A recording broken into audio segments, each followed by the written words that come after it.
Bom, nós vamos tentar continuar conversando um pouco para a gente chegar lá onde que a gente quer depois, que é a questão da hidratação. E hoje eu quero conversar alguns conceitos aqui com vocês. Inclusive nós vamos falar sobre a circulação de líquido intersticial. Uma circulação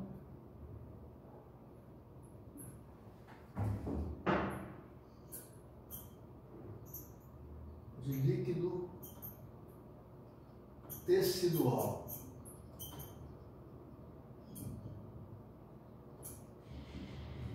Tá bom? Então, a circulação de líquido tecidual. Vamos conversar algumas coisas, alguns conceitos para vocês. Olha, dentro do...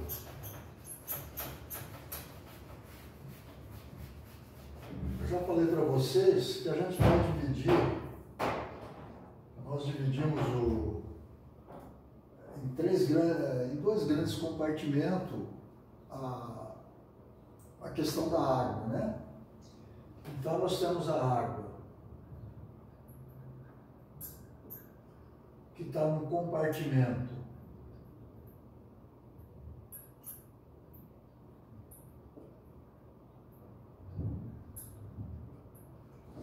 extracelular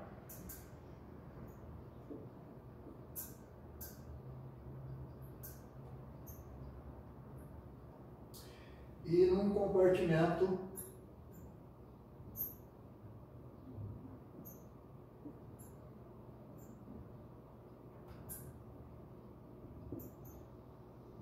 intracelular. Tá?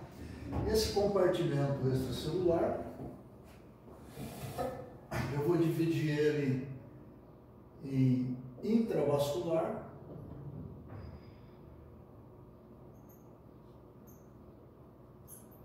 e intersticial.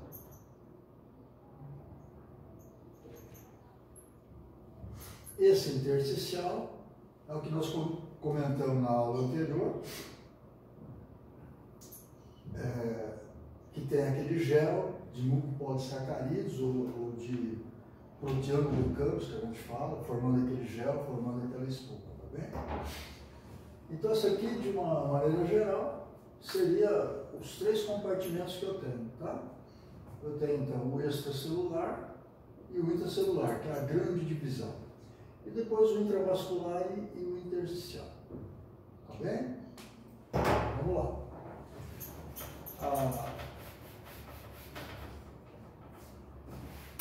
Do compartimento intravascular para o intersticial, a gente vai ter o endotélio, né?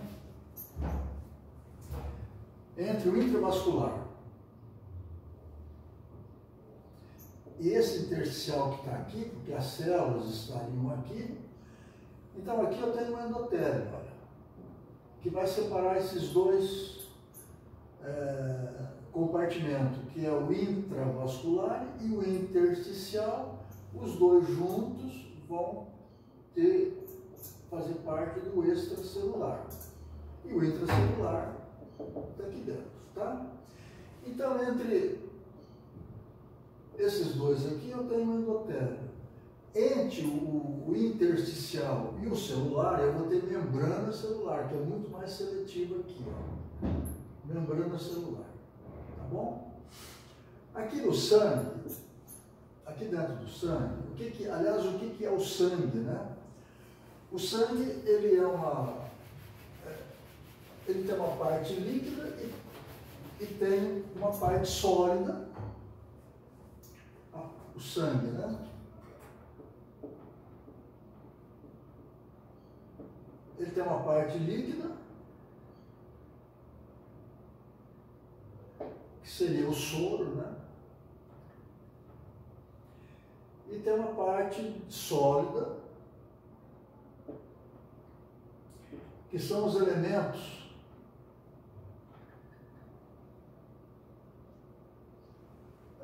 suspensos aí, outros que seriam hemácias, que seriam leucócitos, seriam os elementos figurados do sangue, tá bom?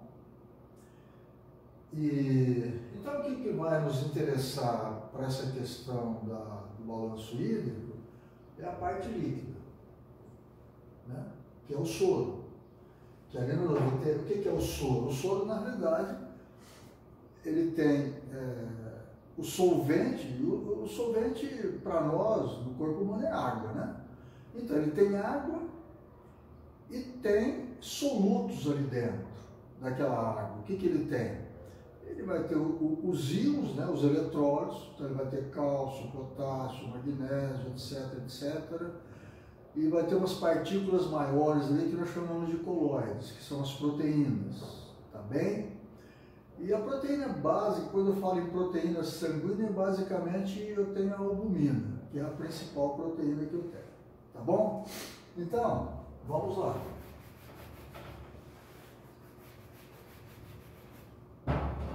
Então, o plasma, aliás, eu botei soro aqui, existe não é bem soro, né? O soro tem uma definição um pouquinho diferente, mas na realidade o que eu falei soro aqui é plasma, tá bom? Fica mais correto a gente falar plasma.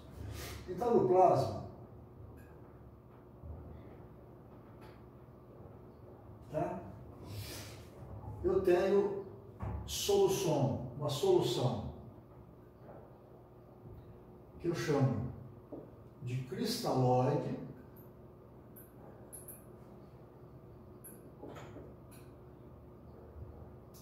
então o que é cristalóide aqui? Ó? Aqui eu tenho glicose, eu tenho ureia,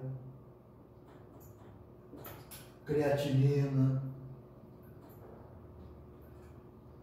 e tenho os eletrólitos. Os eletrólitos, né? Então, sódio, potássio, magnésio, cloro, tá bem? Na solução, que vocês vão ver muito esse termo, cristalóide. E eu tenho uma solução colóide. A solução colóide é basicamente proteínas.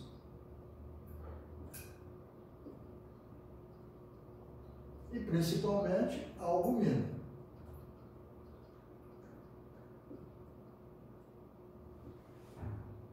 Então gravem bem isso aqui que vocês vão entender porque a importância também dessa solução cristalóide, tá? Então o plasma é uma solução cristalóide, uma solução colóide, tá bom? E aí, como é que mais ou menos funciona? Aqui dentro, então, eu tenho plasma com as duas soluções. Aqui eu tenho o intersticial. A solução cristalóide, a cristalóide, ela passa pelo endotélio sem problema, viu? A cristalóide.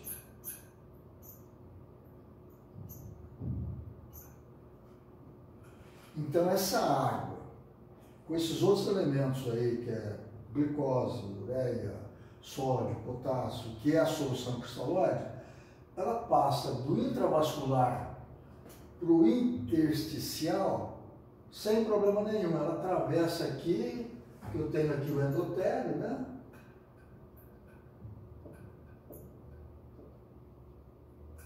Ela passa tranquilamente para cá. A colóide, que seriam as proteínas maiores, as moléculas maiores que a colóide, as proteínas são grandes, elas não passam, elas não conseguem passar aqui, ó. Tá bem? Então o colóide, ele não sai por intersticial, ele fica retido dentro do vascular. Tá bem? Então vamos lá.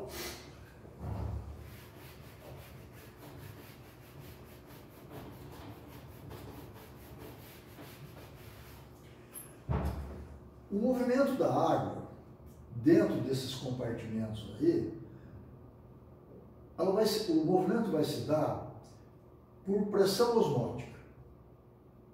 Tá bem? A pressão osmótica é que determina se a água se movimenta de um compartimento para outro ou não. Vamos recordar aqui então um pouquinho o que é pressão osmótica, tá bom?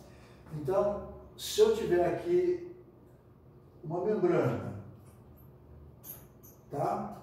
Semipermeável, que ela permite o solvente ultrapassá-la, então ela é permeável ao solvente,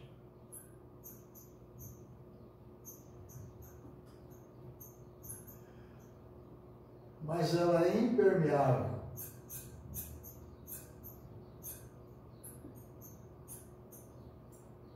ao soluto. Então eu tenho essa membrana aqui, tá? E eu vou colocar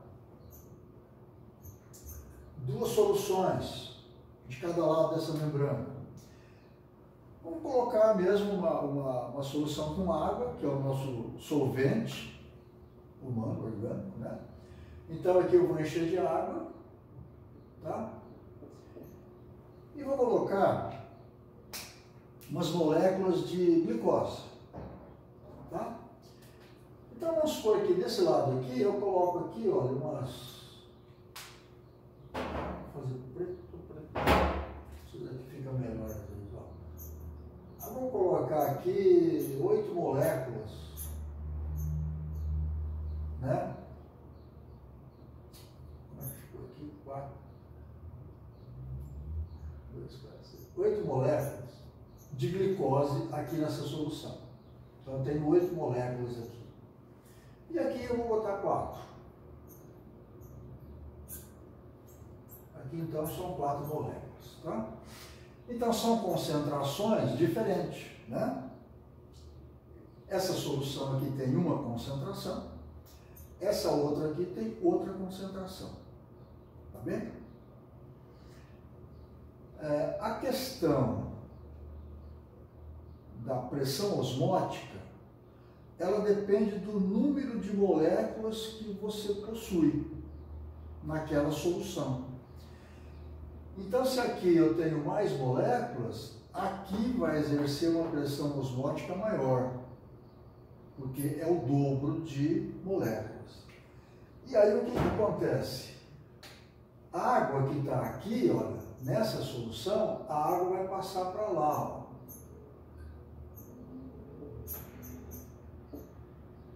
Então, essas moléculas aqui absorvem água dessa solução de cá.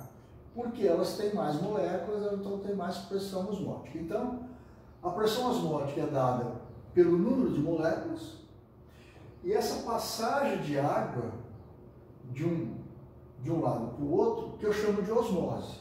Então, a osmose, esse movimento da água, eu chamo de osmose. E a pressão que elas exercem, chama de pressão osmótica. Tá bom? Então, vamos ver como é que isso daí funcionaria para a gente no nosso organismo. Tá? A pressão osmótica, ela depende do número de moléculas. Tá bem? Então, eu vou usar para medir essa pressão osmótica, o termo de mol. É mol que eu vou usar. Tá? Então, quantos mols, os mols que eu tenho aqui, que vai fazer, me dar essa pressão? Eu meço essa pressão em termos de mol. Tá bom? Tá. Essa experiência aqui eu fiz usando a glicose.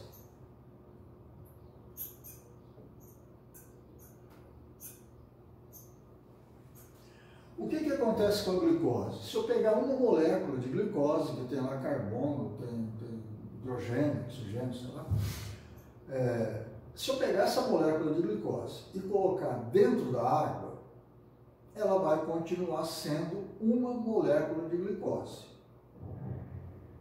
Tá bem? Diferentemente Consequentemente, por exemplo, se eu usar a molécula de cloreto de sódio,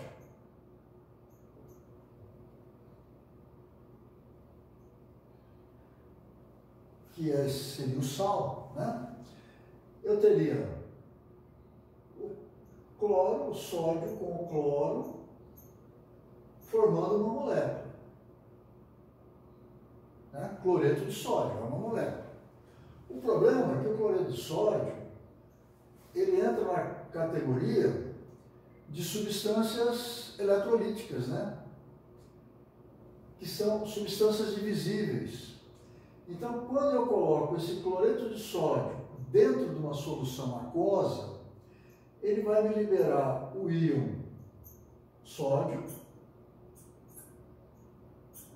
e vai me liberar o íon cloro. Então, essa molécula aqui,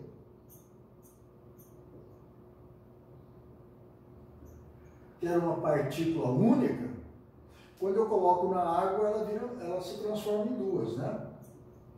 Duas partículas. Tá bem? A glicose não. Ela é uma partícula única, eu coloco na água, ela continua como aquela partícula única. O cloreto de sódio divide. Então, quando eu for usar e a osmose, ela depende de partícula.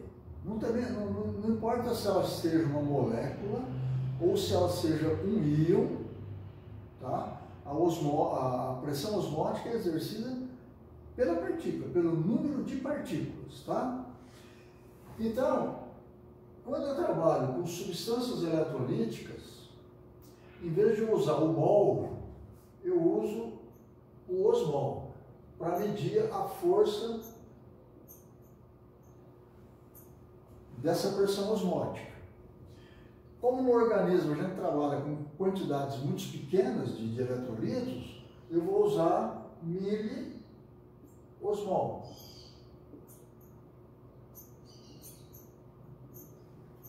Tá bem? Então, o que vocês vão ver em todos os... quando a gente for falar sobre isso, a gente vai sempre usar miliosmol. Tá bom? Então, resumindo isso daqui, olha, você vai usar o mol quando você trata de substâncias que não se dissolvem, que se não dissociam. Então, o mol, tá? Eu vou usar para representar, ou para anotar, ou quantificar a pressão osmótica exercida por moléculas.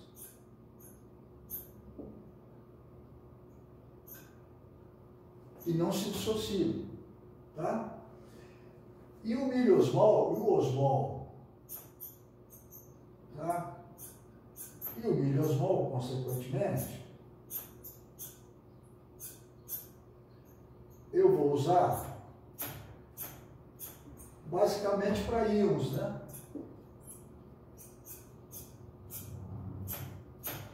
Tá bem? Porque isso daqui são moléculas, eles vieram de moléculas que se dissociam, tá? Então vocês vão ver esse termo aqui, miliosmol, é o que a gente vai praticamente usar, tá? Agora vamos lá, no nosso esquema aqui de novo, ó. Vaso, tecido intersticial, e aqui uma célula.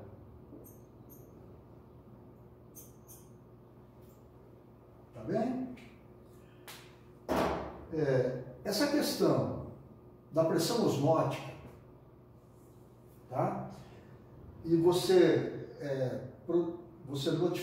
quantificar ela usando o miliosmol, a gente usa o termo de osmolaridade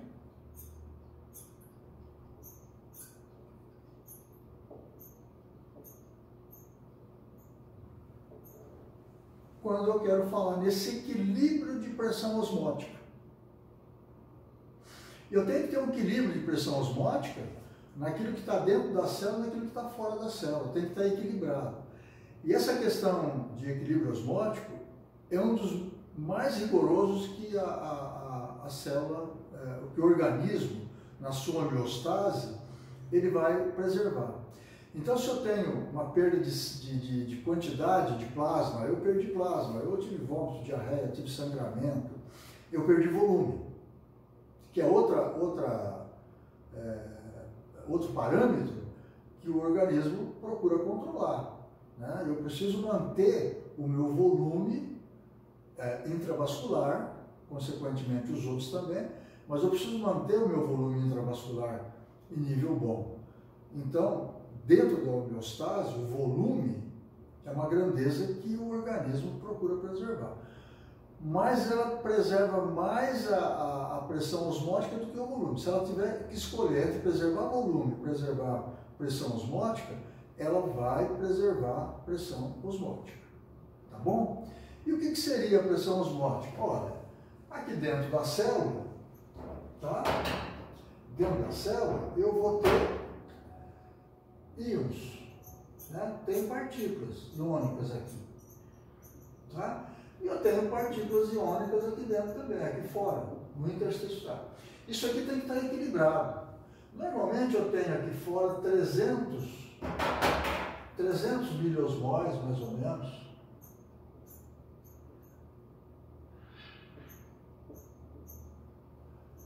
de dentro, e aqui também eu tenho 300. Eu tenho equilíbrio nessas partículas. Tá bem? Então, entre o intersticial e, consequentemente, o extracelular, né, vamos dizer assim, então, entre o extracelular e o intracelular, eu tenho que ter um controle dessas partículas. Quantas que eu tenho de lá e quantas que eu tenho de cá, tem que estar equilibrado. Por quê? Vocês imaginam, vamos imaginar agora uma situação assim, ó, que eu aumentei muito aqui, ó, muito, os meus íons, as minhas partículas no extracelular. Eu aumentei muito, não importa a causa, tá? As causas para a gente ver. Mas eu aumentei muito essas partículas aqui está normal. Aqui está com 300, e aqui, sei lá, foi para 400, 500, aqui de fora, tá? Então, gente, o que vai acontecer com a água?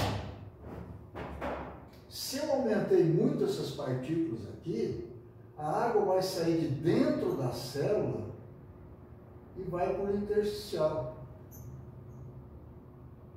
tá certo? É a pressão osmótica. Essa pressão osmótica aqui está muito alta, maior do que essa. Então a água sai de dentro da célula e vai para o intersticial. O que acontece com essa célula? Ela vai murchar, né? Vai ficar murchinha. Com isso, ela falta água dentro dela. Ela ficou desidratada, ela falta água. As reações químicas dela vão ficar completamente alteradas, né? Vocês imaginam isso daqui acontecendo lá dentro do seu cérebro. Os seus neurônios murchando, perdendo água e murchando. Vai dar problema, tá bom? Nós podemos ter a situação contrária, evidentemente. Tá? Então eu tenho muita partículas aqui dentro em relação aqui de fora. Tá? Então aqui eu tenho meus 300 miliosmols, que é o normal, e aqui eu subi para 400, 500, então eu aumentei muito a partícula dentro da célula. A célula vai exercer uma pressão osmótica muito grande, porque a pressão osmótica depende do número de partículas. O que vai acontecer com a água? Ela vai sair daqui, ó, e vai entrar dentro da célula. Tá bem? O que vai acontecer com essa célula? Ela vai quase que estourar. Vai hiperidratar, vai ficar muito cheia de água. Então vocês imaginam isso também lá dentro do sistema nervoso central, lá no cérebro, os seus neurônios desse jeito, tá? Vai dar problema. Essa situação aqui, inclusive, traduz o que nós chamamos de de uma intoxicação hídrica.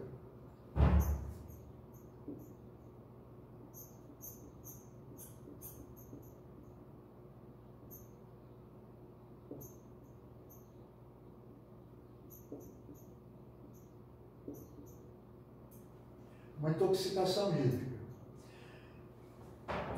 Já aqui uma noção para vocês entenderem a questão do soro.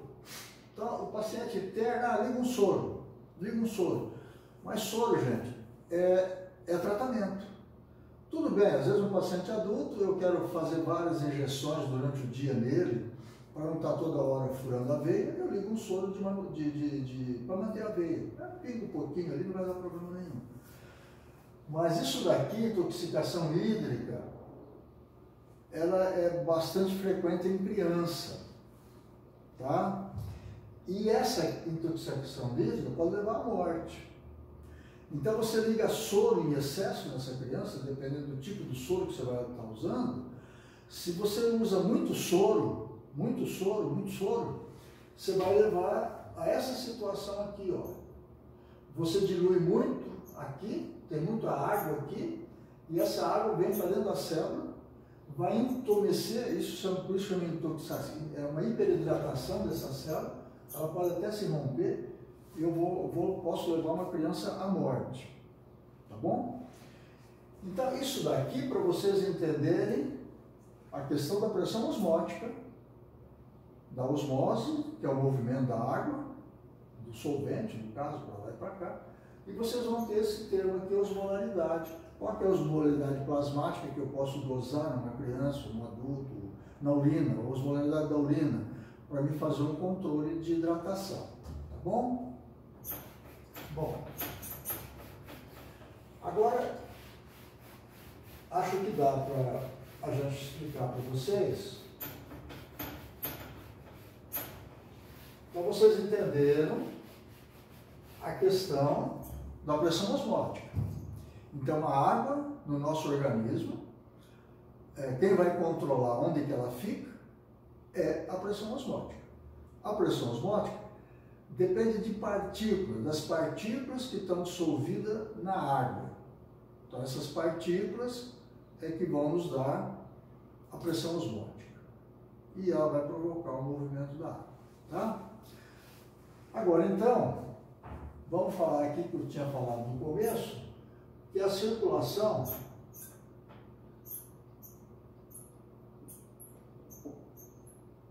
do líquido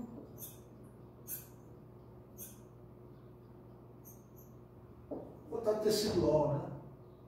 Eu acho que fica mais para entender melhor. Tá? Então vamos lá. Ó.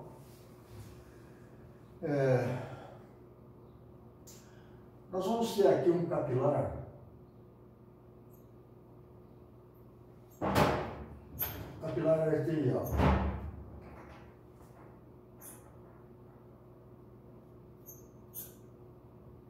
Tá? Capilar arterial. E lá, junto das células, né?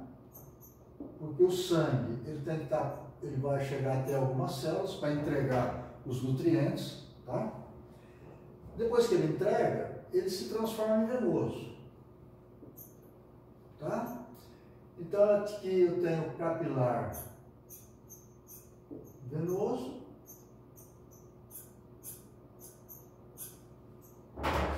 e aqui eu tenho o capilar arterial.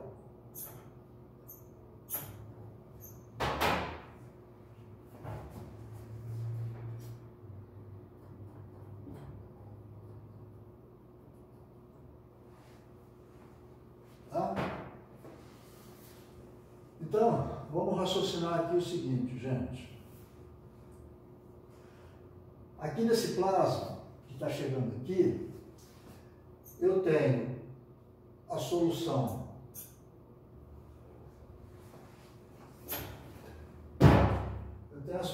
cristalóide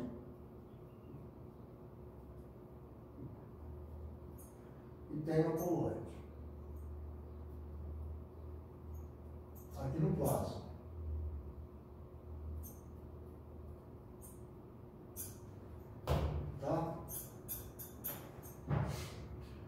O cristalóide, ele vai passar aqui por interstício sem problema nenhum. O colóide, que são as proteínas, as moléculas de macroproteínas, elas não conseguem atravessar o endotélio, elas ficam aqui, ó. Tá bem? Essa quantidade de partículas da solução colóide, ela vai exercer uma pressão osmótica. Tá certo? Ela exerce uma pressão osmótica.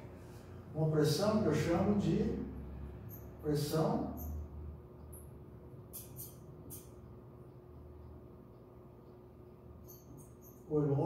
coloidosmótica.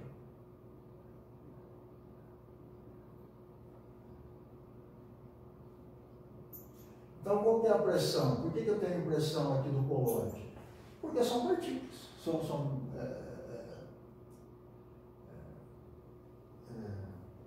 partículas, são de proteínas, né? São moléculas proteicas grandes, que ela não consegue ultrapassar aqui o endotélio. Mas o cristalóide passa. Ele chega aqui, o cristalóide, sem problema nenhum. O cristalóide chega aqui, ó, e ele passa. O que ele vai passar então? Ele vai passar uma solução aquosa, né? Evidentemente então de água com glicose, ureia, creatinina, sei lá, cálcio, potássio, tá bom? Então a solução cristalóide, ela passa para o espaço intersticial aqui sem problema nenhum. Ela tem os gases dissolvidos, ela tem principalmente o que? O oxigênio, tá? Então, na solução cristalóide, eu tenho os gases, eu tenho principalmente o oxigênio. Então, ela passa aqui, ó, para cá. E por que ela passa com essa facilidade? Porque o endotélio permite que ela faça isso. Mas tem outro detalhe. Por que a pressão coloidosmótica, né, dessas proteínas, elas não dificultam a passagem do cristalóide pro intersticial? Por um detalhe, gente, aqui, nessa parte arterial, tá, eu tenho uma coisa que eu chamo pressão hidrostática. O que é a pressão hidrostática?